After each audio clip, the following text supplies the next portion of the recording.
ndashima Imana ingaruye ngo tuganire n'abantu Imana ikunda cyane ku cyigisho kivuga ngo nta nshuti nziza nka Yesu. Nta nshuti nziza nka Yesu. Ese inshuti n'umuntu cy'ubundi? Inshuti ni umuntu mufitanye umubano n'ubucuti byihariye, kandi inshuti ni umuntu ukubwiza ukuri ku makosa yawe, ibyiza ukora, kandi inshuti ni umuntu unezezwa n'ibikunezeza. Inshuti ikakugira inama muri byinshi. Jya gutanga uyu mutwe w'iki cyigisho nta nshuti nziza nka Yesu, nabishingiye mu buryo inshuti zibana ndetse n'uburyo inshuti yacu Yesu tuyibanira. Mbere y'ibindi byose tubanze dusenge. Mwami Imana ishobora byose, turagushimiye ko watubereye inshuti nziza, uhabwa icyubahiro. Tugiye kwigana n'abantu ukunda cyane ko nta nshuti nziza nka Yesu. Uzuvugane natwe kandi wumvikanishe iki cyigisho uko bikwiriye, mu izina rya Yesu, amen. Indirimbo y'ijana iravuga ngo nta nshuti nziza nka Yesu. Ngiye kuyibaririmbira ubundi dukomeze iki cyigisho kivuga ngo nta nshuti nziza nka Yesu. Nta nshuti nziza nka Yesu, atemba ibyaha byacu. Nta mahirwe kumwizera, kuko atwuzuza na se. Iyo tubabaye rwose dufite ishavu ryinshi, adusohoza ku Mana, yumva amaganya yacu. Nitugira ibyago byinshi, tugatotezwa cyane, byoye kudutera ubwoba, tumwiringire rwose. Nta wundi wabidukiza, abiduhemuraho. Yesu azi intege nke zacu, jya wisunga Uwiteka. Nitugira ishavu ryinshi, tukababara rwose, Yesu niwe uturokora. Komeza umwizigire. Niba kugira ruvumwa wese ngo Umwami Yesu, ntazagira ubwaguhana, jya uhora umwizigiye. Haleluya.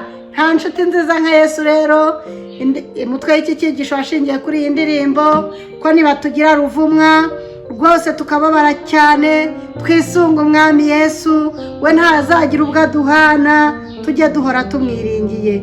Nitugira ibyago byinshi tugatotezwa cyane, byoye kudutera ubwoba, tumwiringire rwose. Nta wundi wabidukiza, Yesu abidukuraho. Yesu azi intege nke zacu, jya wisunga Uwiteka. Nitugira ishavu ryinshi tukababara rwose, Yesu niwe uturokora. Komeza umwizigire. Niba kugira ruvumwa wisunge Uwiteka, we ntazagira ubwo akwirukana, ntabwo azaguhana, jya uhora umwiringiye. Izina ry'Imana yacu rihabwa icyubahiro. Nta nshuti nziza nka Yesu yari indirimbo y'ijana mu gitabo cyo guhimbaza Imana. Nicyo cyigisho tugiye kwiga, tugatangira tuvuga ngo inshuti ni muntu cy'ubundi. Twese hano buri wese ashimishwa nuko akundwa, buri wese ashimishwa nuko agira inshuti. Ariko Bibiliya irambwira mu gitabo cy'Imigani igice cyaho cya 17 umurongo wa 17 harambwira hati inshuti zikundana ibihe byose, kandi umuvandimwe avukira gukura abandi mu makuba. Haleluya. Inshuti zikundana ibihe byose, kandi umuvandimwe avukira gukura abandi mu makuba. Hari inshuti ugira wahura n'ibyago, wahura n'ikosi ry'ubuzima, ikamera nk'aho itakuzi. Hari n'igihe muba muvukana, umwe yaba umukire undi yakena, ariko kuko akenye ari amaraso yawe yagira icyo akubwira, ukamera nk'aho utashaka no kumwumva, ushaka kujya kuri rwa rwego rwawe rwo hejuru, ariko umenye ko ari amaraso yawe rwose. Inshuti zikundana ibihe byose, kandi umuvandimwe avukira gukura abandi mu makuba. Inshuti ni umuntu mufitanye umubano n'ubucuti bwihariye, kandi mukizerana, mukagirirana icyizere, mukagira umubano mwiza, mukabana neza. Inshuti ishobora kugufasha mu bihe byiza, ndetse ugize n'ibihe bibi. Inshuti ishobora kugufasha mu gusabana, ndetse ikaba umwizerwa mu byo mukorerana hagati yanyu. Akenshi inshuti nziza nikubwiza ukuri, ikakubwira ububi bwawe n'ibyiza byawe. Hari igihe ugira inshuti, ariko kugira ngo mukomeze umubano ikakubera indyarya, ikakubwira ibyiza gusa, kandi mu by'ukuri ufite na kote febre yakubwira, mugafatikanya. Ariko iyo umuntu muri inshuti akubwiza ukuri, kandi ibyo byose akubwire, ntitume mucana umubano, ahubwo ukiga kumwihanganira kuko ari inshuti yawe. Inshuti zikundana ibihe byose, kandi umuvandimwe avukira gukura abandi mu makuba. Inshuti ziraganira, inshuti zirahamagarana, inshuti zirasurana, inshuti zirashyingirana, inshuti zifurizanya ibyiza. Mbega reka turebe muri bimwe biranga inshuti. Turareba nk'ibintu nka 20 byonyine, ubundi tugaruke ku ndirimbo ivuga ngo nta nshuti nziza nka Yesu, ari nawo mutwe w'ikigisha ivuga ngo nta nshuti nziza nka Yesu. Inshuti zirizerana, inshuti ziba zifite ukwizerana hagati yabo, nta na kimwe gishobora kubatandukanya, kuko ziba buri wese yizera undi. Inshuti zirafashanya, inshuti zihora zifashanya mu bihe byiza ndetse no mu bihe bibagoye. Inshuti iragutabara ndetse ikakugoboka, ukavuga ati wa, iyi ni inshuti y'ukuri. Inshuti kuba hafi, inshuti zibana hafi mu bihe byose, haba mu byishimo cyangwa no mu bihe bigoye. Inshuti zigomba kubana hafi. Inshuti kandi zigira gute? Zigomba kukumva. Inshuti zishobora kumva ibyishimo byawe n'ibitekerezo by'umwe muri bo, kandi zikakumva, zikumva n'amarangamutima yawe. Izo ni inshuti nziza. Inshuti zihana inama n'ibitekerezo. Inshuti zitanga inama nziza kandi zifite inyungu. Inshuti buriya ziranihanganirana, kuko muri ubu buzima ntabwo wabaho utihanganirana. Ntabwo umuntu yagukosereza ngo nurangiza uvuga ngo zashaka izindi nshuti, wazahetura imigabane yose y'isi, warabuze umuntu mubana. Kubera iki? Wabuze kwihanganirana n'inshuti zawe, kuko ni umuntu yagukosereza, ariko uvuze ngo sinzabana n'uyu afite defizi. Nta muntu wabona utagira defo, ahubwo kuko ari inshuti yawe uzamwihanganira. Inshuti zirihanganirana mu bihe bitoroshye. Inshuti zigomba kwishimira ibyishimo by'undi, mu gihe undi yagize ibyishimo bakamufasha kwishima. Inshuti zigomba gufata igihe cyo kumenyana. Inshuti zibanza kumenya neza ibitekerezo n'ibyifuzo by'umwe muri bo, maze bakamenyana. Gutabarana, inshuti ziratabarana. Iyo hagize ibyago cyangwa ibyishimo hagati y'inshuti, ziratabarana. Inshuti kandi zigomba kubabarirana. Inshuti zirababarirana amakosa n'uburakari bwaba bwabaye hagati yazo. Ikikubwira inshuti, murababarirana, mugakomeza ubuzima, kandi ukanamubabarira kuko umukunda, kuko muri inshuti yawe. Inshuti zikora ibikorwa byiza hamwe, mugakorera hamwe. Inshuti zishobora gukora ibikorwa byiza ziri hamwe, zifasha abantu bababaye nk'imfubyi n'abapfakazi n'abandi, cyangwa mugakora n'ibindi bikorwa by'urukundo hamwe. Inshuti zikorera hamwe, kandi inshuti zibana inyangamugayo, buri wese akaba inyangamugayo kuri umwe. Inshuti ziba inyangamugayo mu byo zivuga no mu byo zikora, igihe cyose zikavugisha ukuri. Uwo ni inshuti ibikubwiza ukuri. Inshuti kandi iguha umwanya. Inshuti zihana umwanya, zitegana amatwi, zigahumurizanya. Igihe umwe ari mu bibazo, zigafashanya kugira ngo zibashe gukura undi mu bibazo, zikakugira inama. kutagirirana ishyari. Inshuti ntizigirirana ishyari ku buryo bw'umubano, ahubwo zishimira iterambere ry'umwe. Muri iki cyerekezo abantu benshi bagirirana ishyari, kana kageze kuri ibi, kana kageze kuri ibi, ariko inshuti nyanshuti ntabwo ikugirira ishyari, ahubwo iyo ubyibonye uteye imbere bati wa kana kateye imbere bikamunezeza, ukabona gufashije kwishimana nawe ati haleluya, mukabyina ari nkangira inshuti yanjye naseka ati yo Imana ishimwe yarabikoze neza, nkagufasha kwishima nkamwenyurira Imana, nkatanga ituro ry'ishimwe ko Imana yabikoze neza. Inshuti rero zita ku byifuzo by'undi. Inshuti zita ku byifuzo by'umwe muri bo, kuko inshuti yitekerezaho ubwayo yikunda cyane, ntago yagirana umubano n'undi wimbitse, ahubwo inshuti yita no ku byifuzo by'undi. Inshuti ziraganira cyane, inshuti zigakunda kugirana umushyikirano wihariye, kandi kuba inshuti ziganira cyane byimbika urukundo rwabo. Inshuti zigirana urukundo, inshuti zikunda umwenegihugu wazo by'ukuri, inshuti zigirana urukundo hagati yabo, kandi zikaba umufasha mu kubaka ejo hazaza humwe muri bo. Nimba hari icyo wungutse ukabwira undi ati ngwino navumbuye aka kantu kakugeza kure, navumbuye aka kagufasha, ngiyi inshuti. Mu Migani se igice cya 17 umurongo wa 17 aravuga ngo iki? Haratubwira ngo inshuti zikundana ibihe byose, kandi umuvandimwe avukira gukura abandi mu makuba. Abaroma igice cyaho cya 5 umurongo wa 5 kugeza 8, ijambo ry'Imana rirambwira ngo Imana yerekanye urukundo rwayo dukunda ubwo Kristo adupfiraga tukiri abanyabyaha. Hagakomeza hagira hati birashoboka ko umuntu yapfira umunyangeso nziza, ariko gupfira umunyabyaha. Maze niyo ari umuvandimwe wawe yakoze icyaha ruharwa, uramwihakana ati n'ubundi nene naramubwiye kugira ngo bamone kutifatanije nawe. Ariko aho ngaho Kristo aratugobotse, ubwo adupfiraga turi ba ruharwa, twishe amategeko y'Imana, twagombaga gukatirwa burundu. Imana yerekana urukundo rwa originali dukunda, itanga umwana wayo w'ikinege. Imana yerekanye urukundo rwayo dukunda ubwo adupfiraga turi abanzi bayo, ubwo adupfiraga turi abanyabyaha ruharwa, tutaraba gukundwa, tutaraba kubabarirwa. Imana yaraje iratubabarira, ibaza mu isi yambaye ishusho y'umuntu, imibereho igoye ikakaye, ubuzima bukakaye bwa gikene, arabyihanganira kubera urukundo akunda umuntu. Kristo aratwitanye turi abanzi b'ijuru, kuko twari twagomeye Imana, twishyize mu butware bwa Satani. Ariko nta nshuti nziza nka Yesu. Imana yerekanye urukundo rwayo dukunda ubwo yadupfiraga tukiri abanzi bayo. Yesu yabwiye abigishwa ati ntago muri abagaragu, ahubwo muri inshuti, kuko ibyo numvanye data byose nabibabwiye, nabamenyesheje izina ryanjye, nta na kimwe nigeze nikinga kubabwira. Muri inshuti yanjye, amabanga y'ijuru yose narayabameneye, nta na kimwe navanye kuri data ntababwiye. Nicyo gituma mbita inshuti. Amugaragu ntamenye ibyo shebuja atekereza, ariko muri inshuti yanjye kuko ibyo numvanye data byose nabibabwiye.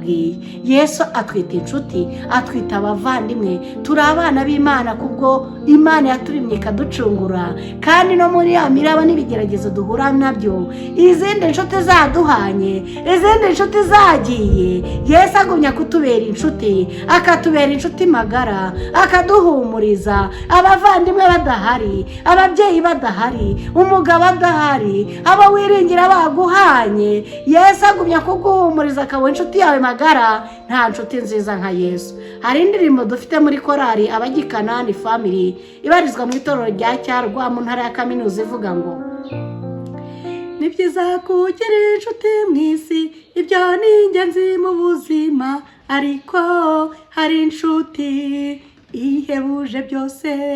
Ibyo twiringira mu iyi si byose birahindagurika, abashaka kugira inshuti bazabitse ibanga, bihutire kumenyana na Yesu utajya umena ibanga. Kugira inshuti mu isi ibyo ni ingenzi mu buzima, ariko hari inshuti ihebuje byose. Ibyo twiringira mu iyi si byose birahindagurika, abashaka kugira inshuti bazabitse ibanga. bihutire kumenyana na Yesu utajya umena ibanga. Haleluya.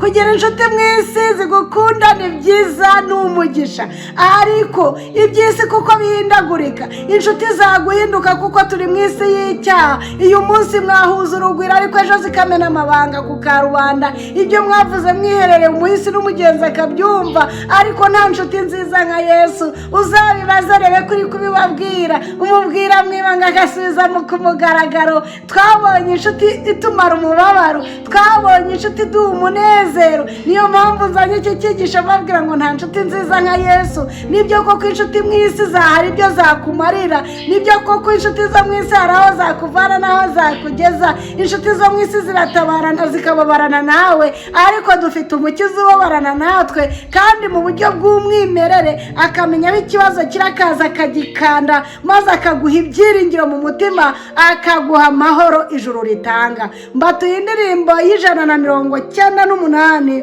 iravuga ngo Yesu niwe nshuti yebuje. Ndaje nyibasomere mu kanya maze mwumve ukuntu Yesu agira neza. Muravuga ati wa nta nshuti nziza nka Yesu. Ndayibasomera kugira ngo muyumve neza. Ni indirimbo y'198 muyumve.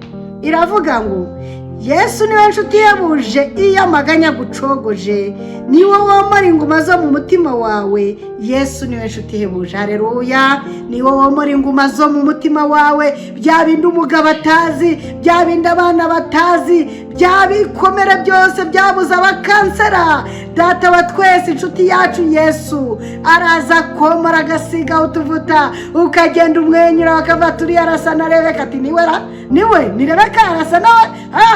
Ni Rebeka namubonye, ni Rebeka. Yego, nta nshuti nziza nka Yesu yomora ibikomere byose, niwe womora inguma zo mu mitima yacu. Gusubiramo aravuga ngo Yesu ni inshuti yebuje. Yesu ni inshuti yebuje, nubwo azakuramira kandi nutaka gutabare. Yesu ni inshuti yebuje. Igice cya kabiri kiravuga ngo nasanze ari inshuti ihebuje kuko atampana mu makuba ntago yigeze anererana. Ntago mu makuba yigeze gutererana, kandi nitureka akatuyobora ntago tuzagira na kimwe cyo dutinya, kuko Yesu ari inshuti yebuje. Nitwishyira mu biganza bya Yesu nta na kimwe tuzatinya, nta nubwo twatinya urupfu kuko Yesu yararutsinze. Nituma Yesu atuyobora tukamwegurira imibereho yacu akayiyobora, nta na kimwe tuzatinya. Bona n'urupfu nitunasinzira tuzadusinzire mu biganza bye, kuko tuzi yuko afite urufunguzo rw'urupfu n'urw'ikuzimu, naho twasinzira tuzakanguka. Ubwo rero nitumwegurira imibereho yacu nta na kimwe tuzatinya, kuko tuzi ko dufite inshuti nziza. Igitabo cya gatatu kiravuga ngo nubwo natahirwa n'ibyago bikantera byiyungikanya, ntabwo nzakuka umutima. Ibyago bikaza, ikosi rimwe rikava haza wirindi, kava hajya wirindi, ntabwo tuzakuka umutima, kuko Yesu aduhora iruhande, kuko tuzi ko ari inshuti yacu magara.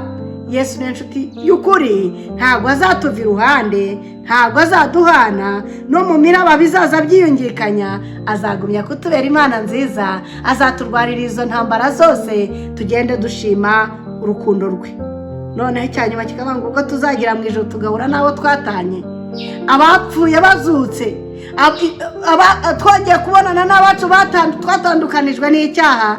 Haravuga ati impundu zizavuga, tuzasingiza Yesu iteka. Yesu ni inshuti y'ukuri, kandi tuzamusingiza ubuziraherezo dushimira ineza ye. Yesu ni inshuti ihebuje. Reka mbaririmbire nk'ibice bingahe mwumva ukuntu igenda. Namwe rero mukundi inshuti nabonye, inshuti itanga kumwenyura, inshuti imubabarana mu makuba, inshuti itakuzimurira, inshuti kumara umubabaro, inshuti z'ibyo ukeneye, inshuti zikukeneye ke ikaziguha, inshuti imenya buri kimwe cyawe cyose. Nubwo n'inshuti zo mu isi ari nziza, ngaho banzigiriye inshuti nyambere uzibonera ukuntu ari inshuti nziza. Turirimbe rero indirimbo y'198. Yesu niwe nshuti ihebuje, iyo amaganya gucogoje, niwe womora inguma zo mu mutima wawe. Yesu niwe nshuti ihebuje. Yesu ni inshuti ihebuje, Yesu ni inshuti ihebuje, nuko azakuramira nutakagutabare, Yesu niwe inshuti ihebuje, nasanze ari inshuti ihebuje, kuko atampana mu makuba, nindeka akanyobora sinzagira icyo ntinya, Yesu niwe inshuti ihebuje, Yesu ni inshuti ihebuje, Yesu ni inshuti ihebuje, nubwo azakuramira nutakagutabare, Yesu niwe inshuti ihebuje, nubwo natahirwa n'ibyago bikantera byiyungikanya, sinza kuko umutima kuko amuri iruhande, Yesu niwe inshuti ihebuje, Yesu ni inshuti ihebuje, Yesu ni inshuti ihebuje, nuko azakuramira nutakagutabare, Yesu niwe inshuti ihebuje. Haleluya. Ngiyi inshuti nababwiraga rero, nta nshuti nziza nka Yesu, niwe wamara inguma zo mu mitima yacu, niwe uturwanirira intambara zose, izo tuzi n'izo tutazi, niwe utuma tumwenyura. Yesu niwe nshuti y'ukuri, izina ry'Imana yacu rihabwe icyubahiro. Tugiye kurebera mu gitabo cya mbere cya Samweli, igice cyaho cya 18, umurongo waho wa mbere kugeza 5, haratubwira urukundo rwa Dawidi na Yonatani. Dawidi ni umuhungu wa mwene Yesaya, wa undi wari umushumba, wa undi Imana yavuzeho. Yajyaga ajya gucuranga kwa Sawuli, imyuka mibi yari iri muri Sawuli gahunga, ariko yakundanye n'umwana wa Sawuli witwa Yonatani. Ijambo rirambwira ngo Yonatani yakundaga Dawidi nk'uko yikunda, ngo kari agati gakubiranye, ngo umutima wa Yonatani wakundaga Dawidi cyane, ku buryo niyo se Sawuli ashaka kwica Dawidi yabwiraga se ati, ariko data, uriya mugaragu wawe uramushaka wiki? Kwagukijije igihanda Goliyati, ko ari umusore mwiza, kwagucurangira imyuka mibi gahunga, uriya mwana mwene Yesaya uramushakira wiki? Kuki ushaka kumwica data? Ngo kandi wagihunguwe. Nagira ngo nkubwire ko mu gihe cyose mwene Yesaya azaba hari, ntabwo uzabona iyi ngoma. Niyo mpamvu nshaka kwica Dawidi. Niyo mpamvu rero ntabwo hazabona ubuyobozi, ntabwo hazabona umwanya mwiza wo kuyobora ingoma ya Isirayeli uriya mwana Dawidi mwene Yesaya agihari. Ntabwo wumva ukuntu abagore bamuririmba, none urumva wowe ntacyo wumvamo, uramugirira impuhwe.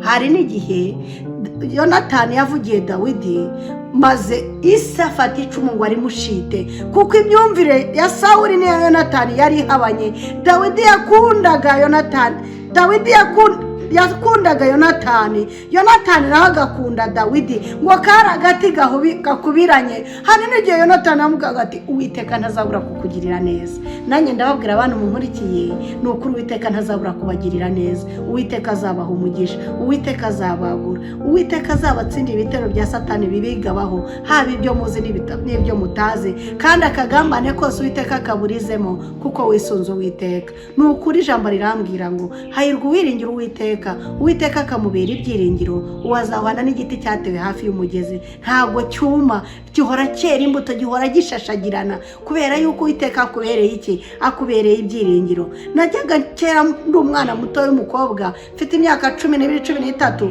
najyaga nsoma Bibiliya nkiga urukundo rwa Dawidi na Yonatani, nkareba ukuntu yamukundaga nk'uko yikunda. Nta bujyajya bwari hagati yabo, yamweruriraga imigambi ya se, akamubwira ati, inshuti yanjye Dawidi, papa wanjye ntabwo agukunda, papa wanjye arashaka kukwica, akamwatesa nziza iki ko ntacyo ntakora ngo munezeze, nuko akeka kuzaba umwami. Nyamara hari icyo Dawidi, hari ibanga Dawidi yarazi ko Imana yabimuvuzeho, ariko yageze kwa Sawuli amutera ubwoba, ari akana gato k'agahungu kavukiye mu misozi, kabaho mu mashyamba kiragirira intama, ariko Sawuli nawe yarakarebaga akabona harimo ibanga mu muntu w'Imana, harimo ibanga. Nubwo yaba ari umushumba wiragirira za ntama, nubwo yaba akora imirimo iciriritse, ariko umenye neza ko mu muntu w'Imana harimo ibanga rituma anezerwa kandi ahura n'ibitero byinshi bya Satani bitandukanye.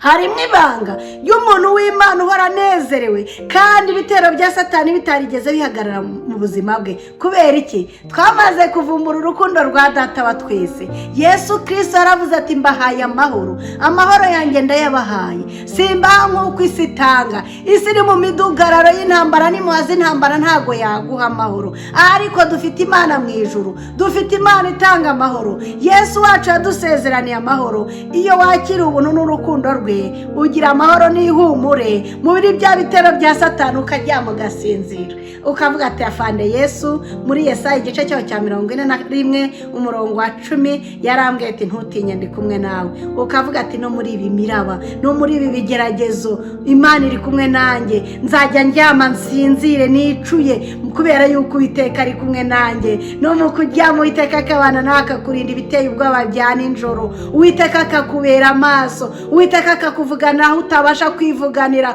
Uwiteka akakwagurira imbago nk'uko yazaguriye Yabesi yari umwana babyaye batabishaka, yari umwana babyaranye agahinda, amenya neza ko ababyeyi bamubyaranye agahinda, ariko avumbura ibanga ryo kumenyana na Yesu, maze ijambo rirambwira ngo yisunze Uwiteka, maze aramubwira ati Uwiteka we, icyamukanyihera umugisha, icyamukagura imbago zanjye, icyamukandinda agahinda ntikanyukame, icyamukamara umubabaro wose. Ijambo ry'Imana rirambwira ngo Uwiteka amuhaye ibyo yasabye byose, nawe Uwiteka akumpera umugisha, akwagurira imbago, aguha inshuti z'umumaro, inshuti zitari indyarya ku buzima bwawe. Usengera kugira ngo inshuti z'indyarya pe zicika ku buzima bwawe by'iteka ryose, ahubwo Imana iguha inshuti z'umumaro.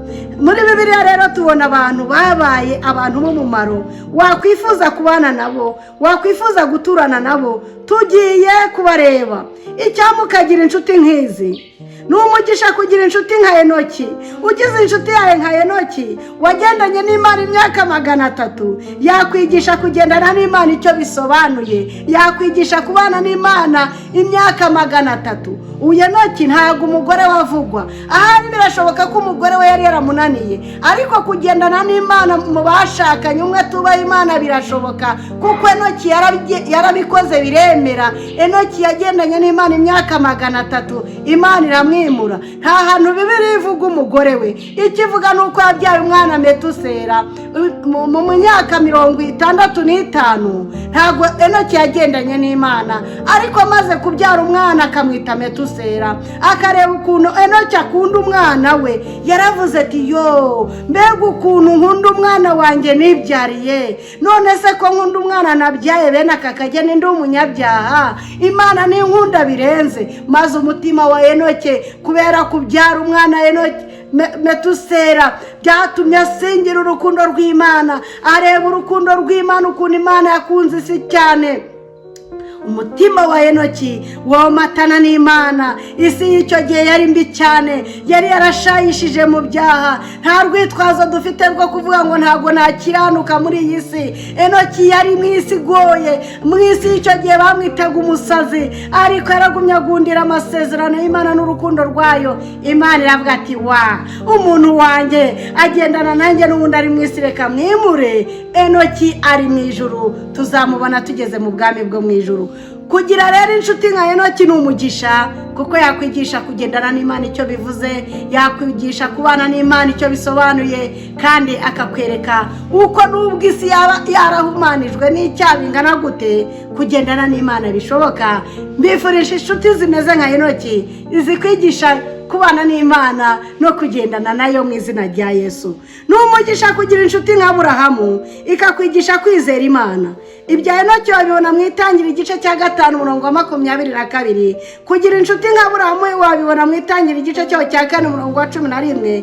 Kugira umugisha ukagira inshuti nka Aburahamu ikakwigisha kwizera Imana. Aburahamu yarabwiye ngo asiga inzu ya se yasuze ujye mu gihugu nzakwereka. Aburahamu arabyizera. Bibiliya irambwira ngo yubuhaniriza no gukiranuka. Nubwo yari umunyantege nke nkatwe, ariko iyo twemeye umuhamagaro w'Imana muri ubu buzima, Imana igenda itwereza mu murimo wayo. Ijambo ry'Imana irambwira ngo kwemera gukorana n'Imana. Nubwo turi abanyantege nke mu murimo niho twerezwa tugahabwa izindi mbaraga. Ndashima Data twese mwiza waduhaye umurimo wo gukorana nayo kugira ngo twige gukorana nayo, ndetse mu murimo dukorana nayo itweze kandi ituboneze. N'umugisha kugira inshuti nka Nowa ikakwigisha kubaha Imana no kumvira Imana, ugakora ibyo ugusaba niyo waba utarabibona. Itangira igice cyaho cya 6 umurongo wa 1 kugeza 22. Imana yabwiye Nowa ngo Nowe ni wowe mbonye unyubaha, ubaka inkuge kandi unabwiriza abantu kuko imvura izagwa. Nowa yarabikoze, aburira abantu imyaka 120 kandi yabaye ingirakamaro. Yarababwiraga ngo nimwihane imvura izagwa. Ni ikibwirizwa cy'iminota 2. Ni iminota ingahe? Mwihane imvura izagwa. Bitwaye iminota ingahe? Yabwirije imyaka 120, ariko atanga ubutunzi bwe bwose kugira ngo yubake inkuge. Yarayubatse, yubaha Imana, agundira amasezerano yayo. Bidatinze imvura yaraguye, abantu bashatse kwinjira bitagishoboka. Nawe muntu nkurikira n'umugisha kugira inshuti zubaha Imana kugira ngo zikubwire kubaha Imana icyo bisobanuye kandi zigufashe no gusengera ibyifuzo byawe. Nukuri n'umugisha kugira inshuti nka Nowa kugira ngo ikubwire kumvira Imana icyo bisobanura. N'umugisha kugira inshuti nka Yosefu ikagwigisha gutinya Imana no kubaha Imana nta muntu ukubona, kubabarira no kugirira neza baguhemukiye nk'uko tubona mu Itangiriro igice cya 39 umurongo wa 7 kugeza 12, n'Itangiriro igice cya 50 umurongo wa 19 kugeza 21. N'umugisha abasore nk'umi kugira inshuti nka Yosefu ikakubwira gukiranuka no mu tuntu duto, ikakubwira yuko gusambana ari icyaha, ubwo byavuzwe n'Imana uzabyirinde rubyiruko, babyeyi, bagabo. Ikakwigisha kubaha Imana icyo bisobanuye. N'umugisha ro kugira inshuti nka Yosefu ikakwigisha gutinya Imana no kubaha Imana nta muntu ukubona, ndetse no mu gihe bagenzi bawe bakubabaje ukagira umutima wo kubabarira nk'uko byashobokeye Yosefu aho yavomaga niho natwe tuvoma. Ni mu ijambo ryayo Imana iduha inshuti z'umumaro ku buzima bwacu. N'umugisha kugira inshuti nka Mose ikakwigisha kutagirira abandi ishyari, ahubwo ukabifuriza imigisha nk'iyi yawe. Urabibona kubara igice cyaho cya 11 umurongo wa 24 kugeza 29. Kugira umutima wo gusabira no gusengera abanzi nk'uko Mose yasabiraga Abisiraheli. Uribuka igihe Abisiraheli bacumuraga, Imana ikamubwira ati Mose, ngiye kurimbura buno bwoko, humura rata wanza kugira ubwoko bukomeye. Mose yaravuze ati Uwiteka, Abanyegiputa bazabyumva ngo iki? Bazumva yuko wazanye ubu bwoko kubutsinda mu butayu, kudashoboye kubugeza i Kanani, nkaho kugira ngo uburimbure njye ungire ubwoko bukomeye, ahubwo izina ryanjye urivane mu gitabo cyo mu ijuru. Mose yakoranaga n'Imana azi ko izina rye ryanditswe mu gitabo cy'ubugingo. Mbese wowe uzi ko izina ryawe ryanditsweyo?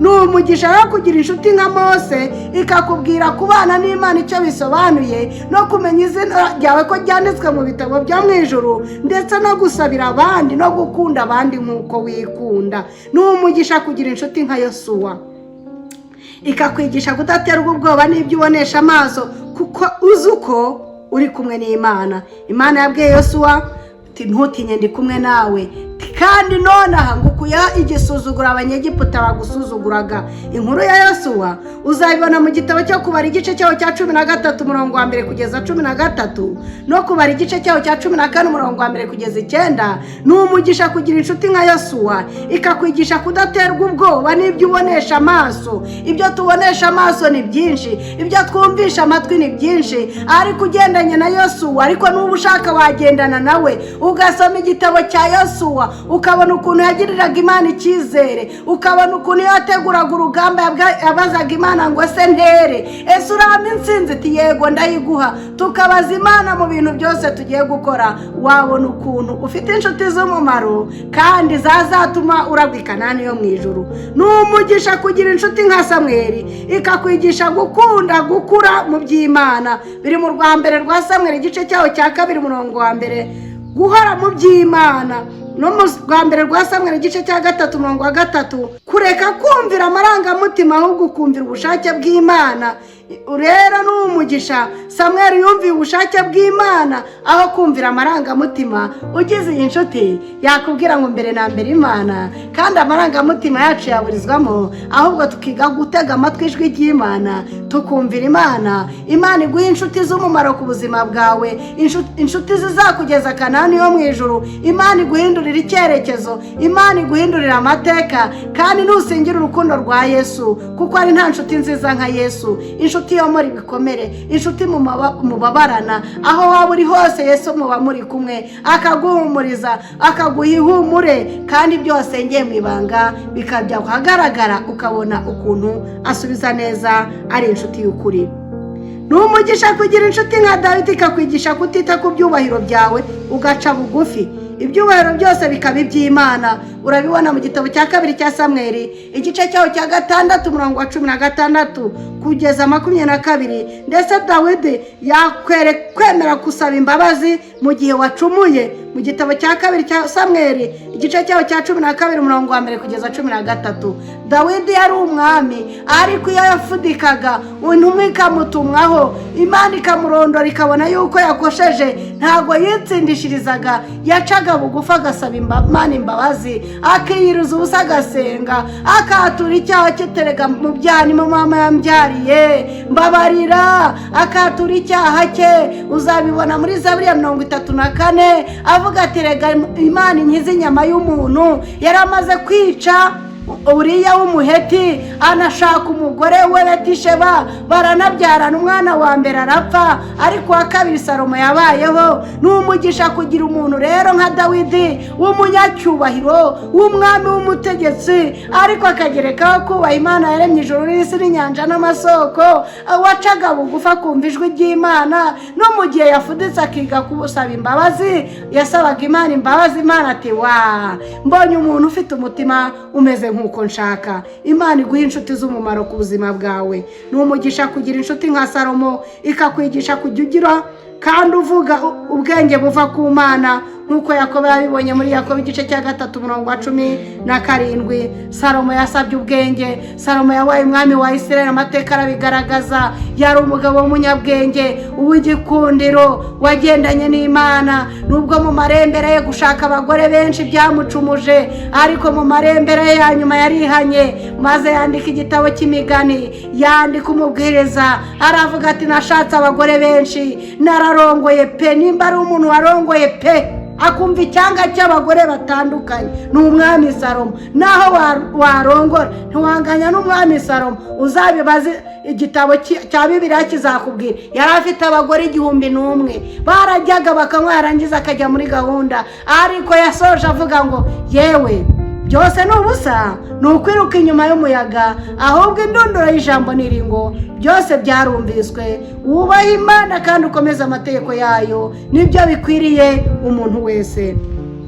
Ni umugisha kugira inshuti nka Nehemiya, ikakwigisha kujya usengera igihugu cyawe. Urabibona muri Nehemiya igice cyaho cya mbere umurongo wa 1 kugeza 9. Nehemiya asengeraga igihugu cye. Nujya no muri Nehemiya igice cya 9, Nehemiya asengeraga igihugu cye ashaka kugiteza imbere, aranacyubaka, ndetse anashishikariza abandi kubaka igihugu cye. Ni umugisha kugira inshuti nka Nehemiya, ikakwigisha gusengera igihugu cyawe no guharanira uko igihugu cyawe cyakubakika neza, ugatanga umusanzu wawe igihugu cyawe kikubakika. Inshuti nka Nehemiya turazikeneye mu izina rya Yesu, kugira ngo itwereke icyerekezo tukigenderemo. Ba Nehemiya bazima barahari, baguha icyerekezo tiduse usengera igihugu cyacu, kandi harabura ibi n'ibi, ukagendera mu cyerekezo igihugu cyawe kikubakika. Imana iduhe inshuti z'umumaro. Ni umugisha kugira inshuti nka Esiteri, ikakwigisha kutazigera na rimwe wirengagiza bene wanyu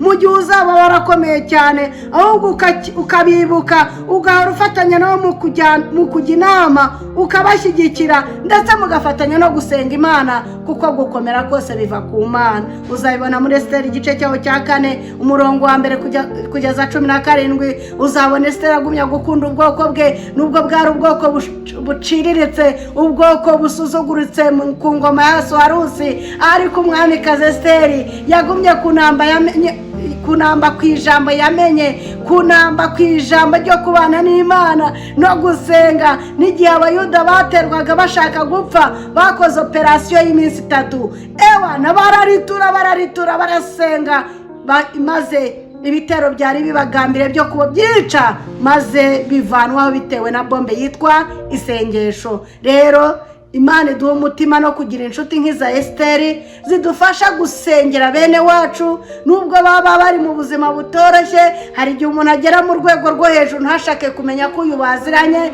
agashaka babandi bambara bakaberwa, nyamara aho kwivuka iwacu baratureze, ntacyo batadukoreye, ntabwo tuzabirengagiza. Ni ababyeyi bacu, ni inshuti zacu, baratugaburiye, twarasangiye. Ntabwo tugomba kwirengagiza yuko batubereye inshuti ngo nuko tugeze mu bushorishori. Imana iduha inshuti z'umumaro nka Esiteri udashoboraga kwirengagiza bene wabo. Bona nubwo bari mu magorwa yo kwicwa na Hamani, ariko arababwiye ati dusenga, Imana iratabara kuko dufite Imana. Imana iguha inshuti z'umumaro, ikubashisha gusenga no gusengera bene wanyu, kugira ngo Imana igire aho ibavana n'aho ibageza. Ni umugisha rero kugira umugisha ukagira inshuti nka Danieli, ikakwigisha kugambirira, kutiyanduza. Urabibona muri Danieli igice cyaho cya 1 umurongo wa 8, gukunda gusenga buri gihe no kubikundisha abandi, nk'uko bibona muri Danieli igice cyaho cya 6 umurongo wa 11, Danieli igice cya 2 umurongo wa 17 kugeza 18. Danieli yakwigisha gukiranuka muri byose. Urabibona muri Danieli igice cya 6 umurongo wa 5. Danieli yakwigisha kubaha Imana mbere ya byose. Urabibona muri Danieli igice cyaho cya 6 umurongo wa 22. Danieli yakwigisha kwiringira Imana mu bibaho byose. Ni ukuri Imana iduha inshuti z'umumaro ku buzima bwacu. Rero ni umugisha kugira inshuti nka Luka, wari umuganga, ariko nk'uko tubona mu Bakolosayi igice cya 4 umurongo wa 14.